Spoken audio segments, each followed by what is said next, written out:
A ver, yo quiero hablar sobre este caso de Manuel Velasco Cuello y los senadores de la República, ¿no?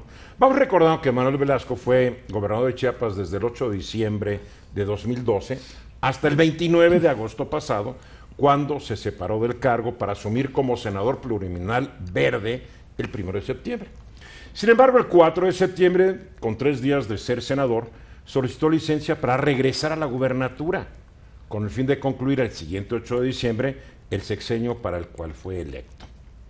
Ese mismo día, el 4, le dieron la licencia y se regresó a Chiapas. El caso del gobernador chiapaneco ha generado un escándalo descomunal, que la verdad han sabido aprovechar muy bien los adversarios de Morena y del presidente electo Andrés Manuel López Obrador, quien durante sus 3 campañas presidenciales prometió que de ganar desterraría para siempre las malas y viciadas prácticas políticas seguidas por los representantes de la mafia del poder.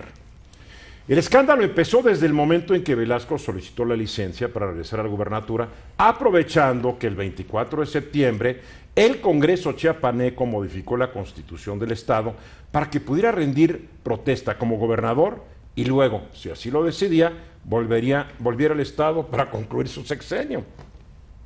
El hecho de que un gobernador deje el cargo, se integre al Senado y luego decida dejar de ser legislador para regresar a la gubernatura es inédito, por lo menos que yo sepa, en la historia contemporánea de nuestro país. De acuerdo a algunos constitucionalistas, el de Velasco es un acto ilegal que viola el artículo 125 de la Constitución, que a la letra dice: ningún individuo podrá desempeñar a la vez 2 cargos federales de elección popular, ni uno de la federación y otro de una entidad federativa que sean también de la elección, pero el nombrado puede elegir entre ambos el que quiera desempeñar. Hasta acá el artículo. Sin embargo, otros constitucionalistas aseguran que al solicitar y obtener las licencias correspondientes, Velasco cumplió con los requisitos legales, ya que con la primera dejó de ser gobernador y con la segunda dejó de ser senador. La Suprema Corte de Justicia de la Nación determinará, si el caso le llega ahí, a la legalidad o ilegalidad de lo ocurrido. El escándalo del caso se generó cuando el Senado, en primera votación, le negó la licencia al chiapaneco, necesitándose de una segunda votación para que sí se la concedieran. Es decir, legisladores que antes habían votado en contra, luego votaron a favor, algo que la verdad hay que decirlo, ha ocurrido demasiadas veces en el Congreso mexicano. El coordinador de los senadores de Morena, Ricardo Monreal, y el presidente de la mesa directiva del Senado, el también morenista Martí Batres, son parlamentarios avesados y no debería haber ocurrido lo que ocurrió, a menos, como algunos dicen, que las diferencias entre ambos crearan una confusión entre los López Obradoristas, que a pesar de ser mayoría, no recibieron la línea que debían seguir en este asunto. El hecho es que los legisladores de Morena se estrenaron con el pie izquierdo, mostrando que son dignísimos exponentes del sistema político mexicano, desobedeciendo a su caudillo que dijo que eso se iba a acabar. ¿O no? Es el ejemplo, es lo que me queda a mí. Bueno, porque votar en contra, después votar a favor, digo, es divino. Bueno, ¿no? Es que ahí todos, tú dijiste que es ilegal, es inmoral, es irracional, es alegal. Dije que es inconstitucional, bueno, por lo tanto ilegal. Sí, yo no sé si es inmoral o no. Digo, no, pero es que la inmoralidad es parte de la política. La moralidad. La inmoralidad es parte de la política mexicana. Bueno, yo sí, no creo por que eso es que, por eso es que votaron 30 millones de personas por el que quieren que piensan que va a haber un cambio. ¿Sí? Ese es mi sentir. Y no pueden caer en las tentaciones o en los hechos en que cayeron en el pasado. Bueno, esto amarra de que después unos senadores del Verdes fueron a Morena, ¿no? Sí. Y ahora aquí lo que tú dices es cierto. Nunca en la historia contemporánea. Nunca en la historia contemporánea de este creo país que en la época de se había votado. Eras gobernador, se había votado 2 veces en un mismo día el mismo hecho. También lo ignoro. Sí, pero se hacía el siguiente día. Sí, le habían preguntado a Velasco, bueno, vamos a dejarlo para el 6. Y él dijo, yo exijo que sea hoy. Después dijeron, bueno, pues hoy. Y ya votaron a favor. Y aquí muestra que hay un conflicto de interés, hay un conflicto entre Martí Batres y Ricardo Monreal. Es lo que me queda claro, sí. Muy claro. Y el problema en este punto es que lo que perdió al PRD, las tribus, va a perder a largo, mediano o a corto plazo a la Morena, porque ya las tribus, ya lo estás ya las tribus en Morena existen. Pero es que nada más se trasladaron a Morena. No, pero después no hay tribus, también hay apaches sueltos. Sí, están expanistas que llegaron, no pertenecen a una tribu, expanistas que están ahí. Ese es el problema y ya le pegaron. Ahora que Morena no es un partido, es un movimiento. ¿Y eso? Que tiene en sus filas a cualquiera que crea en sus principios. Sí, pero ya le pegaron el primer golpe a Ricardo Monreal, creo que no. Las tribus. Yo siento que las tribus... Yo creo que al prestigio del presidente electo y de su partido. Esto lo afecta directamente. Nada más dos comentarios rápidos. Uno de ellos, cuando mencionaste senadores, en realidad fue en la Cámara de Diputados. En la Cámara de Diputados se da la transferencia de los diputados del Verde a Morena. Sí, no, yo dije, esa fue después, los diputados del Verde a Morena. Y la idea real es, ¿para qué quieres el control absoluto en el sentido de mayoría en los dos, la Cámara de Senadores y la Cámara de Diputados?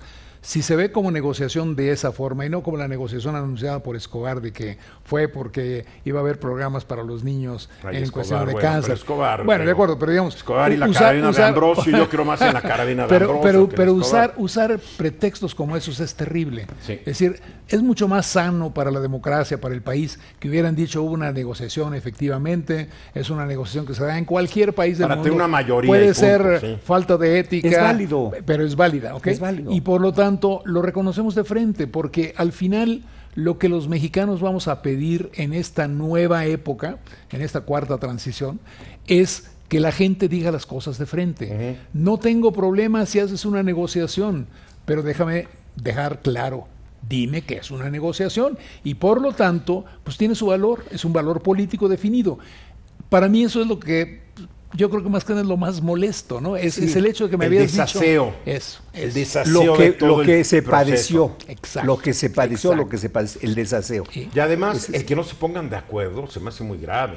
Bueno, que no se hayan puesto de acuerdo los senadores quiere decir que o Martí Batres y el señor Monreal no hablan, o uno de ellos se quiso tomar la iniciativa. Para dejar mal al otro. Pero ahora sí, como dicen, fue una iniciativa a la malagueña. No, lo entiendo. De Martí Batres. Martí Batres quiere ocupar el cargo de Ricardo Monreal. Si quería el cargo, sí. No lo quería, lo quiere. Por eso actuó de esa manera.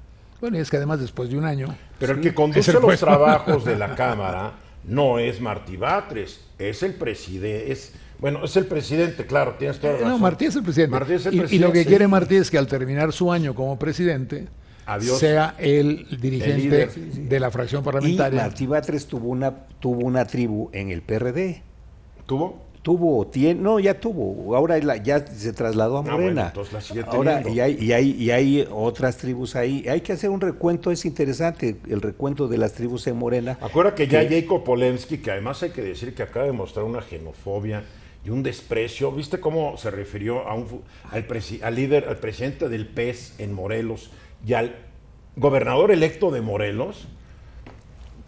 Al representante. Del representante del PES en Morelos lo llamó españolete. No, pero cuidado. A José Manuel Sáenz, que es el representante como futbolista de... Sí, pero está en el PES Blanco. También. Entonces dijo, un españolete, pero después del gobernador electo dice, y ese futbolista... Bueno, sí, Dios mío, qué desprecio de la señora. Eduardo, las broncas que hay adentro. Eduardo, pero acaba de ser futbolista. Estuvo en el encuentro del América contra el Cruz sábado Azul. Y metió 2 golazos. Así es. Está bien, ¿qué tiene malo? Bueno, pero no tiene nada malo. Es futbolista. Pero ahí hay un desprecio.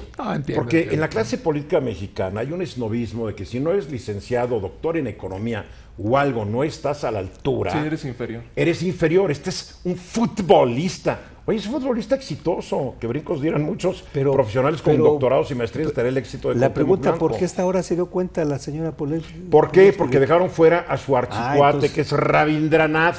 El problema es porque además dice, ya Rabindranath lo debería haber nombrado secretario general de gobierno y le hubiera dado la mitad del gabinete. Pues el que ganó es Cuauhtémoc. Sí, pero mira, aquí volvemos a lo que empezamos en el inicio. Esto es lo importante. Yo hago una negociación política. Si yo hago una negociación política, y ahí tiene razón Jacob, si yo hago una negociación política y tú estás de acuerdo, debes cumplir con la negociación. Pero es que Cuauhtémoc dice que no es cierto, que la negociación la hizo él directamente con Andrés Manuel López Obrador. Y Andrés Manuel seguramente le pasó el mensaje a Jacob, que en esa negociación fue, Rabindranath entra como el secretario general de gobierno y la mitad de las posiciones son pues ya no para entró, el Partido porque Cuauhtémoc dijo nones. Y eso es lo que reclama ella. Y volvemos a Pero es que ¿a quién le crees a la hora de la hora?